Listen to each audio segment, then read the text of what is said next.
Comme il marchait le long de la mer de Galilée, il vit deux frères, Simon appelé Pierre et son frère André, qui jetaient leurs filets dans la mer, car c'étaient des pêcheurs. Jésus leur dit, « Venez à ma suite, et je vous ferai pêcheurs d'hommes. » Matthieu 4, 18-19.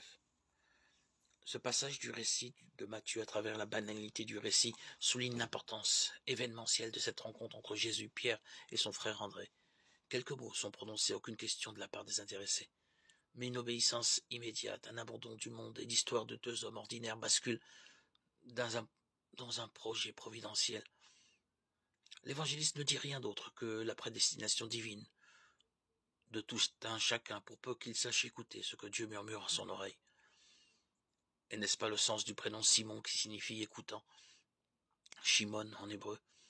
De cet appel, Pierre fera un charisme et une adhésion immédiate à l'identité divine de Jésus. Au dire des gens, qui suis-je?